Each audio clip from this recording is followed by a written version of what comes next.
We are back, ladies and gentlemen, second hour of the National Intel Report. I'm your host, John Statmiller, on this 10th day of January 2020.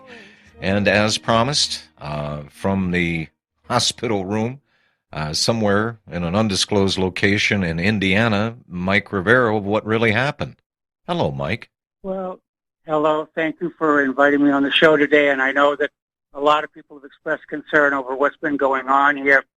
And, when am I going to get back to doing the website full-time? When am I going to get back to being a radio host full-time? And the answer to both of those is just as soon as I possibly can. What is complicating the issue here is that the doctors don't exactly know what's wrong with me.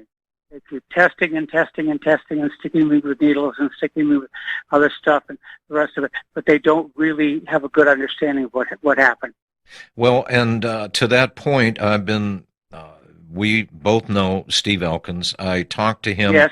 I talked to him today, and I said, I suggest to him that, does he have a friendly doctor or a friend of his or whatever that can make some inquiries into your situation? He goes, well, you get into ethics, and if you're not invited in for consult or whatever, doctors have a tendency to stay out of each other's business. But he did say that he can do this, but this needs your written authorization, Mike, because what's got to be done with you is a diagnosis differential to get the brains in there to find out exactly what's wrong with you.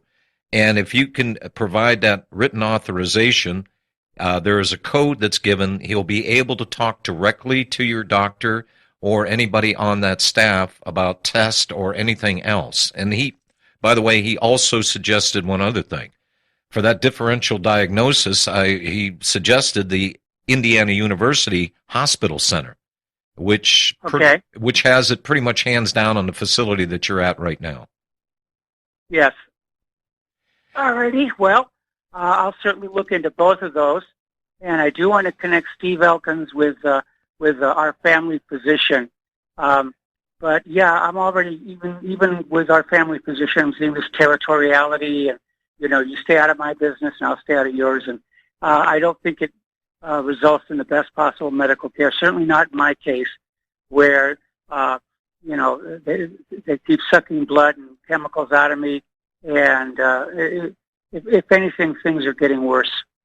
And we understand that. We have been looking at afar now for the last couple of months, and I am shocked that they do not know. And I understand that the field of medicine and disease and ailments is not always cut and dry, and tests have to be run.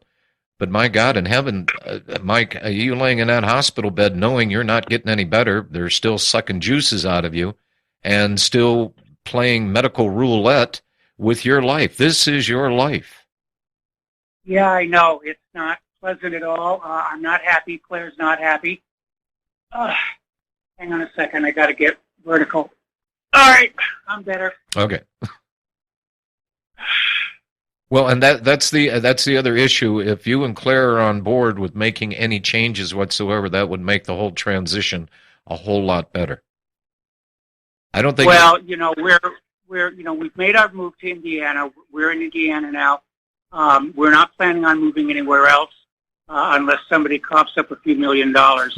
But other than that, we're not going back to Hawaii. I know a lot of people have said, "Oh, obviously Indiana doesn't agree with you. You've got to get back to Hawaii." And I would love to do that, but it's just not practical. Well, and all things being equal, and I understand. I miss the fact that you're no longer in Hawaii. I really do, because I had plans that maybe one day going down there is an excuse to go visit you and Claire in Hawaii, and that would kill two birds with one stone. But I don't know, Indiana. I don't have a strong. Steve Elkins told me, he said, "Look, if I need to," he says, "I'll fly up to Indiana." He is willing and able to do, and he is, and I for Mike, I gotta be honest and upfront with you. I've been really hesitant of really pushing on this because I understand the situation has not been relatively 100% clear up there, and I get that. And the last thing that you really need in this world is people of good intent, but getting in there and screwing things up. But I think this I think this is the best path because of his experience, ICU experience, triage. The guy is very bright. And by the way, he got his comeuppance there in the Indiana University Hospital Center. So this comes not as a recommendation, but he's been there and done that. Yeah. I have to be very honest.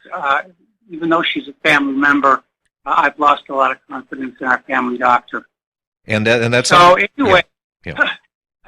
Enough about me. When we're looking at all this craziness going on, where they're talking about restarting the Iran-Iraq war, and it's just how much crazier can the world get?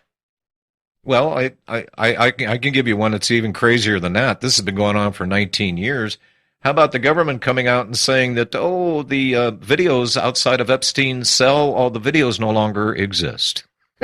Yeah, I heard that.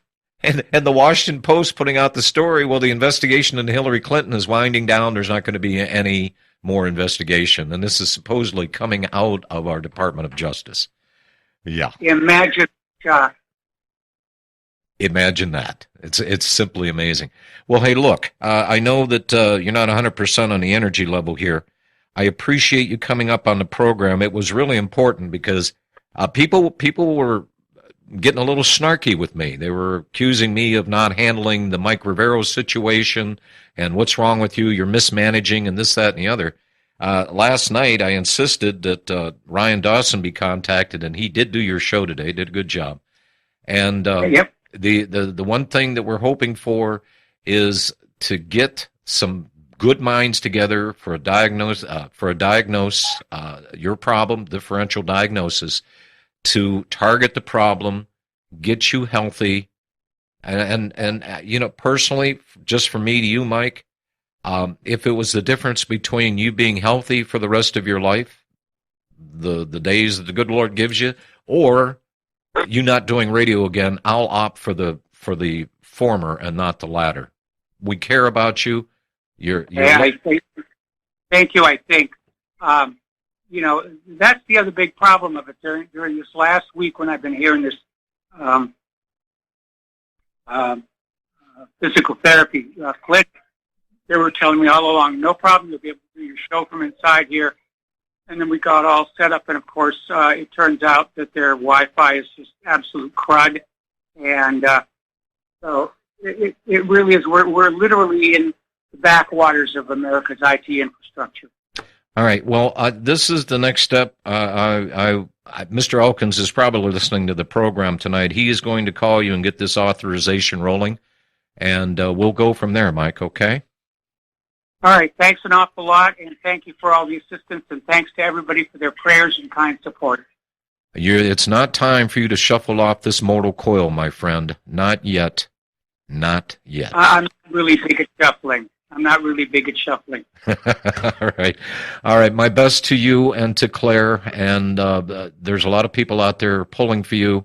They're being a little bit selfish because they want Michael Rivero and what really happened back on the air. They want your website, the important stories that you post back up. But the primary concern here is you and your health, my friend.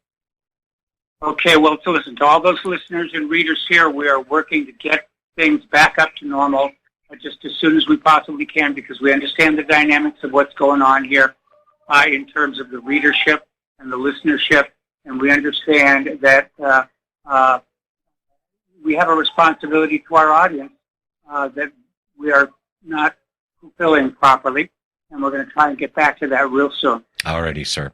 All right, rest up, and Steve will be contacting you directly, sir. All right, thank you very much. Thank you, Steve. Mike, I got Steve Elkins on the mind. I'm thinking, as I'm talking here, calling. Steve, can you call Steve Elkins right now, Mike, and tell him he's got the go-ahead? Give Rivero a call. Let's get this ball rolling. Sorry, I had him on my mind, and I called Mike Rivero. Steve, for God's sakes. This has got me rattled. And people have really been pressing me, and some nicely, some kind of with a sense of urgency, and then some that were downright ratty and mean. You know, we have lost talk show hosts on this network. Make your list up, folks. We've had many of our hosts die that have been on this network. And I, for one, am not going to let another person slip off this mortal coil without putting up a fight. So if you want to fight, folks, don't fight me. Fight the situation that is imperiling Mr. Rivero. I was shocked. I know there were some. I know there's snarky people out there, but there have been demands made of me, accusations made of me, and I am sitting here knowing, and I've got to respect the guy's privacy. I wasn't going to put out information or do something that would run afoul of what Mr. Rivero would wish. He is a very private guy. I've known Mike for a lot of years. And I can tell you he's a very private man. He doesn't put a lot of personal stuff out there. He doesn't feel that he has to. And I agree with that. But people were pressing me. They wanted me to jump on the conspiracy board. Well, what do you think? Well, what do you imagine? I do not know. And I am not going to say that I know, or I'm not going to offer something if I absolutely have absolutely no clue as to how to proceed. And today I pushed Elkins to the hilt here, and he was willing to fly up there. He was willing to fly up there to go see Mike personally. But I think this is the best way to handle it, is to get that authorization to talk directly to that quote-unquote family doctor